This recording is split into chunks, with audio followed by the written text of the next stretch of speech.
The Theodore M. Byers house was built in about 1900. The upper story was wood shingles. It is an example of the shingle style, popularized as a result of the work of Chicago architect H. Richardson.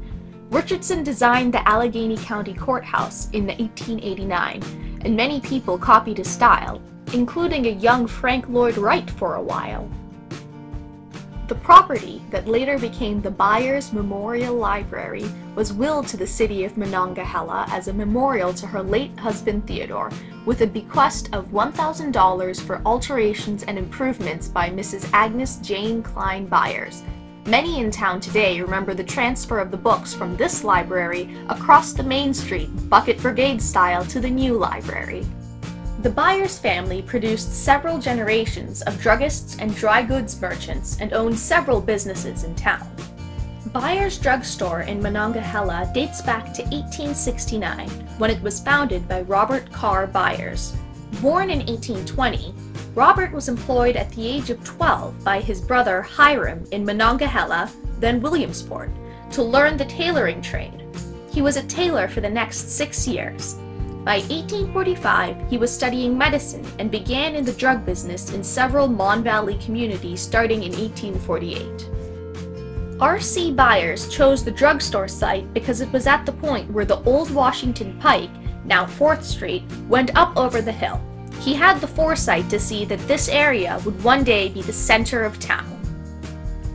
In 1872, a disastrous fire that began in a nearby shop wiped out an entire business block. A new Byers building was then erected.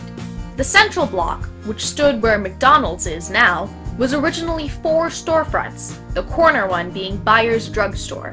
The row of buildings was built as one unit in 1872. Central block was designed by local architect John Blythe as a way to bridge together the two original villages of Williamsport, the area from 1st to 3rd Streets, and Georgetown, the area from 4th to 7th Streets, which seemed more like separate towns until then. The business became R.C. Byers & Son, and consisted of a drugstore on the corner and a grocery store directly behind it. His son, R. Eugene Byers, assumed control and gave the store his name in 1875. By 1911, his nephew, Robert W. Byers, joined him, and it became known as R.E. and R.W. Byers. Finally, great-nephew Robert Edwin became part of the company in 1928. Its claim to fame was the beautiful soda fountain, where the favorite drink of the day was made with baker's chocolate and milk. Ice cream was handled only in the summertime, and the owners had to start the day at 7 a.m., washing the sawdust from the stored ice. In those days, drugstores made their own soda water, with gas, using a generator and copper tanks. They were among the last to change to the new automatic type.